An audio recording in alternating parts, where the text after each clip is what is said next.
చూస్ country delight, live better. ఇప్పుడే country delight app ని download చేసుకోండి. వేరికోస్ వెయిన్స్ కి సరైన చికిత్స కోసం సంప్రదించండి ఎవిస్ హాస్పిటల్. టైంలో వాళ్ళకి డైవర్స్ అనేది లేదు కదా. కష్టం వచ్చినా నష్టం వచ్చినా అడ్జస్ట్ చేసుకొని దాన్ని సరిదిద్దుకోవాలి సమయం వచ్చినప్పుడు. ఒక మనిషి ఎప్పుడూ కోపంగా ఉండడు కదా, ఒక మనిషి ఎప్పుడు చెడ్డగా ఉండడు. ఏదైనా ఒక చిన్నది జరిగినప్పుడు మనకు నచ్చలేదనుకో, మంచి మూడ్ ఉన్నప్పుడు వాళ్ళకి దాన్ని తెలియజేసి దాన్ని సరిదిద్దుకుంటే ఖచ్చితంగా ఆ ఫ్యామిలీ 100 years హ్యాపీగా ఉంటుంది. పాతకాలంలో అదే కదా చేసేవాళ్ళు. ఇప్పుడేంటి, నేను సంపాదిస్తున్నా, నేను నీకెందుకు అడ్జస్ట్ అవ్వాలి, టింగ్ అని డైవర్స్. అసలు డైవర్స్ వల్ల ఏం ఉపయోగం ఉంటుంది చెప్పు? ఇతనితో నువ్వు ఉండలేంది, నెక్స్ట్ వచ్చే వాళ్ళతో ఎలా ఉంటావు? వాళ్ళు ఎలా ఉంటారు? అవును, వాళ్ళతో అడ్జస్ట్ అయ్యే కన్నా ఫస్ట్ వాళ్ళతో అడ్జస్ట్ అయితే గౌరవం ఉంటుంది, ప్రేమ ఉంటుంది, సరిదిద్దుకుంటే ఫ్యామిలీ బాగుంటుంది, సొసైటీలో ఒక పేరు. సొసైటీలో. ప్లస్ ముఖ్యంగా పిల్లలు చాలా ఇబ్బంది పడిపోతారు. చాలా ఫ్యామిలీస్ లో ఇప్పుడు మీరు చూస్తే వాళ్ళు ఒక పెళ్లి వీళ్ళు ఒక పెళ్లి చేసుకుంటారు. ఈ పిల్లల్ని ఎవరు చూసుకుంటారు? వీళ్ళిద్దరికి పుట్టిన వాళ్ళు. మంచి బట్టలు, మంచి భోజనము, లేకపోతే కార్డులో డబ్బులు వేసి ఇవ్వటం కాదు కదా. ఎమోషనల్ బాండేజ్, వాడికి ఒక భద్రత కలిగించాలి కదా. అలాంటి వాళ్ళు మనం చాలా మంది ఇండస్ట్రీలో కూడా చూస్తాం. సో మెయిల్ డామినేషన్ ఎక్కువ ఉంది కాబట్టి ఆ టైంలోనే శుభ్రంగా ఇండస్ట్రీలో శెల్వా గారిని మీరు పట్టారా, మీరు శెల్వా గారిని పట్టారా? ఫస్ట్ ఇయర్ లో 91 లో ఫస్ట్ సినిమాలో ఫస్ట్ షెడ్యూల్ లోనే మా ఆయన పడిపోయారు.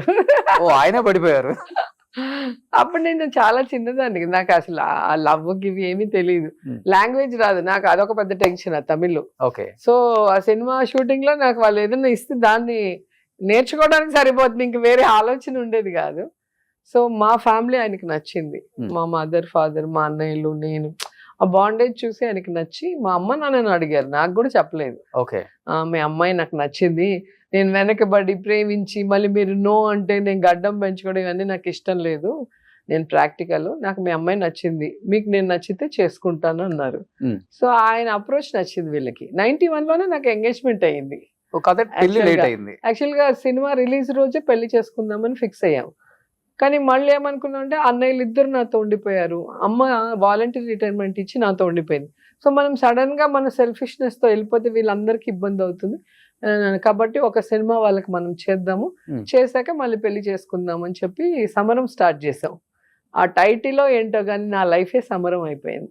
యాక్సిడెంట్ల మీద యాక్సిడెంట్లు. నాకు తల యాక్సిడెంట్ అయింది, కాలు యాక్సిడెంట్ అయింది. సో చాలా రోజులు సినిమా 1 year అయిపోయింది కదా. సో అప్పులు అయిపోయి సెట్స్ అన్ని అట్లే ఉండిపోయినాయి కదా, తీయలేక వేయలేక. ఆ రిలీజ్ లోపల బాగా ఇబ్బంది అయింది. సో అవన్నీ క్లియర్ చేసుకొని అందరం సెటిల్ అయ్యే ముందుకి 2000 అయిపోయింది. 2002కి పెళ్లి చేసి 2002కి పెళ్లి. అవును. సో అన్ని ప్రాబ్లమ్ క్రాస్ చేసి 2002 హ్యాపీగా. బట్ 22 సంవత్సరాలు అయిందా పెళ్లి అయిపోయి?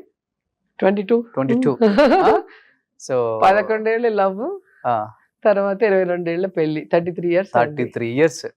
అందరూ అనుకుంటారు రోజా గారి వల్ల శెల్వా గారు భయపడతారు అని, కానీ కొంతమందికి మాత్రమే తెలుసు శెల్వా గారికే వీళ్ళు భయపడతారు. సైలెంట్ గా ఉండే వాళ్ళకి అందరూ భయపడతారు, గట్టిగా మాట్లాడే వాళ్ళకి ఎవరు భయపడతారు. ఎందుకంటే వీళ్ళు కొంతసేపు అరుస్తారు మళ్ళీ సైలెంట్ అయిపోతారు అని తెలుసు. కానీ సైలెంట్ ఉన్న వాళ్ళు ఏం చెప్పరు, నోట్తో కామ్గా ఇలా ఉంటారు, ఇలా అంటారు.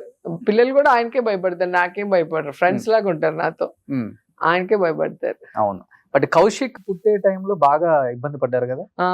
ఒంగోలు నుంచి వెళ్తూ ఒంగోలుకి ఒక టెంపుల్ ఓపెనింగ్ కి వెళ్ళున్నా, సిద్ధరాఘవరావు 5th month నాకు అప్పుడు.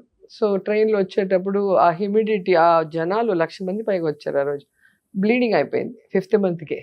సో అలాగే హాస్పిటల్కి వచ్చి జాయిన్ అయ్యా. 2 months హాస్పిటల్లో అలాగే అయిన తర్వాత 7th month లో పుట్టాడు. చాలా టెన్షన్ 2 months నాకైతే, వాడు పుట్టేంత వరకు. అందుకే వాడంటే ఇంకా స్పెషల్ ప్రేమ. ఎక్కువ కేర్ తీసుకున్నా. ఇప్పుడు బాగున్నారు, 6 feet పైన ఉన్నాడు. ఇండస్ట్రీకి వచ్చే అవకాశం ఉందా ఏమన్నా? దేవుడు ఆశీస్సులు ఉంటే వాడికి ఇంట్రెస్ట్ వాడికి ఇంట్రెస్ట్ ఉంది, పాపకి ఇంట్రెస్ట్ లేదు. ఆమెకి చదువుకోవటం అంటే చాలా ఇష్టము. వీడికి డైరెక్షన్ ఆర్ హీరో ఏది సెట్ అయితే అది చేద్దాం అనుకుంటున్నాను. సో ఇంకా టైం ఉంది, అయితే చదువుకుంటున్నాడు, చిన్నోడు కదా. పాప ఒక స్టార్ హీరోయిన్ కి కోడలుగా వెళ్ళే అవకాశం ఉంది. సో ప్రపోజల్స్ వస్తుంది అనేది బయట టాక్. ఎవరమ్మా స్టార్ హీరో? ఏమో నాకెవరు రాలేదమ్మా ఇంతవరకు, ఎవరు నా చెవిలోకి అయితే రాలా. ఓకే. పాప మీద చాలా వస్తాయి, హీరోయిన్ గా చేస్తుంది, హీరో యాక్టింగ్ కోసం డాన్స్ కోసం ఫారెన్ కి వెళ్ళింది, యూఎస్ కి వెళ్ళింది చదువుకోవటానికి. తనకి సైంటిస్ట్ అవ్వాలని ఇష్టము, కానీ యాక్ట్ చేస్తానంటే మాకు కూడా హ్యాపీ. నేను మొదట్లోనే చెప్పా కదా, అవును, యాక్టింగ్ అనేది ఒక వరం, అది అందరికీ దొరకదు. చాలా అందంగా సో ఉంటుంది నా పాప యాస్టీస్ నా అలాగా ఉంటుంది, కానీ ఫేర్ గా ఉంటుంది. నాకు లేని ఆ కలర్ తనకు వచ్చింది. సో తనకి ఇష్టమైంటే నేను కూడా ఎంకరేజ్ చేస్తుంటా. ఓకే. సో తనకి చదువుకోవాలి మమ్మీ, నేను ఇలాగ అవ్వాలి అలాగ అవ్వాలంటే నేను సరే అని తన ఇష్టానికి వదిలాం. ఫస్ట్ నుంచి కూడా సెల్వా నేను పిల్లల్ని మా మిగతా తల్లిదండ్రుల్లాగా మనం డాక్టర్ అవ్వలేదు కూడా డాక్టర్ చేద్దాం, మనం ఇంజనీర్ కూడా ఇంజనీర్ అట్టా ఎప్పుడు అనుకోలే. వాళ్ళకి ఏం నచ్చిందో అది కరెక్టా కాదా చూసి ఆ వేలో మేము సపోర్ట్ చేసి ముందుకు పంపిస్తాం. సో మీలాగా ఇండిపెండెంట్ ఉమెన్ కదా తను కూడా? చాలా మెచ్యూర్డ్ గా ఉంటుంది, హెల్పింగ్ నేచర్, చాలా మంది పిల్లల్ని చదివిస్తుంది, చాలా సోషల్ సర్వీస్ యాక్టివిటీస్ ఎప్పటి నుంచో చేస్తుంది, చిన్న ఏజ్ నుంచే. ఒకసారి బై బర్త్ వచ్చింది, నేను చెప్పింది కూడా కాదు తనకి, తన ఇష్టంగా తనే చేస్తుంది. ఇంట్లో ఇన్ని మెడల్స్ ఉన్నాయి, మొత్తం రూమ్ అంతా, ఇంకా ప్లేస్ సరిపోవట్లేదు, ఇప్పుడు కంటిన్యూ వస్తూనే ఉన్నాయి. ఇప్పుడు 2-3 days లో నైజీరియాకి కూడా వెళ్తుంది, అవార్డు వచ్చింది. ఓకే. సో అన్ని చదువులో గానీ సర్వీస్ లో గానీ ఇలా అన్నిట్లో కూడా తను ఇప్పుడు కొత్తగా ఇటలీ లాంగ్వేజ్ నేర్చుకుంది, ఓపెరా వాయిస్ నేర్చుకుంటుంది. మొన్న హాలిడేస్ 2 months వెళ్ళింది కదా, నేను కూడా వెళ్ళా. వైరల్ అయింది కదా ఒక రోజా గారి డ్రెస్, రోజా గారి డ్రెస్ బాగా వైరల్ అయింది నిజంగానే.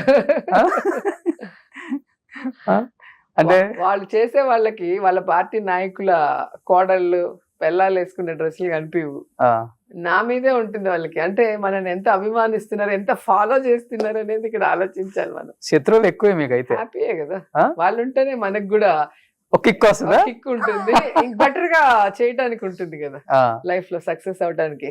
అందరు బాగుంది బాగుంది అంటే అయిపోతుంది అంతే. ఎవరైనా కాదన్నప్పుడే కదా మనం అవునని ప్రూవ్ చేసుకోవడానికి ఇంకొంచెం కష్టపడి పనిచేస్తాం.